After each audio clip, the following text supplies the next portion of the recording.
احتمام Pakistan centre Pakistan کے 17ویں سالگرہ کے حوالے سے منسٹری آف پلاننگ نے نمائش کا اہتمام کیا. وزیر داخلہ Ahsan Iqbal deputy chairman planning commission Sattar Aziz سمیت چیئرمین کی بڑی تعداد کری. روین حسین ضمیر کی رپورٹ.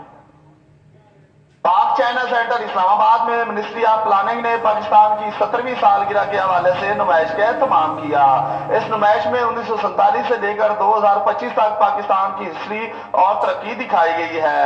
اس نمائش میں وزیر داخلہ احسن اقبال اور ڈپٹی چیئرمین پلاننگ کمیشن سرتاج عزیز نے شرکت کی. نمائش میں موجود خواتین و حضرات نے چینل 5 سے خصوصی گفتگو کی. میں اس ایکسپو میں فرسٹ ٹائم آئی ہوں اور میں بہت انجوائے کر رہی ہوں یہاں پہ. اور جو پاکستان اور چائنا کی فرینڈشپ ہے اس وجہ سے پاکستان انشاءاللہ بہت پروگریس کرے گا. منسٹر فرٹیر نے اور ڈپٹی چیئرمین پلاننگ کمیشن نے بڑے واضح انداز میں وہ تمام چیزوں کی نشاندہی کی ہے. پاکستان ترقی کی راہ پر ہے, سب نے مل کر اس کو کوشش کرنی ہے تاکہ یہ ٹیک آف صحیح طور پر ہو جائے, پوری قوت کے ساتھ ہو جائے, اور اس کے بعد آگے بڑھ کر ہم نے جو ہماری ترقی کے راستے ہیں ان پر سفر کر سکیں. 2025 میں بھی 8 سال ہیں.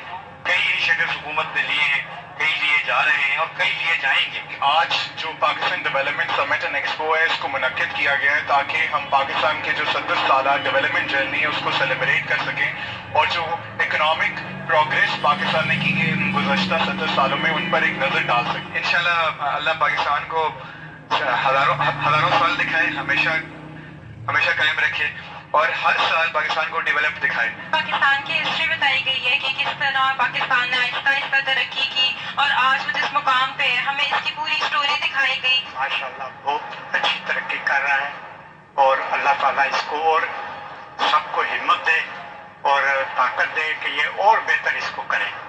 میرے لیے بہت اچھا ایکسپیرینس ہے. لائک میں اسٹوڈنٹ بیک گراؤنڈ سے ہوں اور میں ایک یونیورسٹی کی اسٹوڈنٹ ہوں اور میں فرسٹ ٹائم آئی ہوں ایسے کسی ایونٹ میں اور میں نے بہت انجوائے کیا اور بہت اچھا انفارمیٹیو رہا ہے میرے لیے. جبکہ وزیر داخلہ احسن اقبال نے تقریب سے خطاب میں کہا 2030 میں ممالک کی صف بندی کیا ہوگی. انہوں نے کہا کہ اگر پاکستان اس مومنٹم پہ چلتا رہا تو 2030 تک it can be in the top 20 economies. Now this is an international validation of what we were saying. That means that Pakistan can be part of G20 by 2030 if we continue the momentum, if we keep the course. نمائش میں پاکستان کی تاریخ کو اجاگر کیا گیا ہے. اسلام آباد کے شہری اس میں ایکسپو میں بڑے جوش و خروش سے حصہ لے رہے ہیں اور بڑا یہاں پہ انجوائے کیا جا رہا اور ہمیشہ کے لیے وہ پاکستان کے جو پاکستان نے ترقی کی, پاکستان نے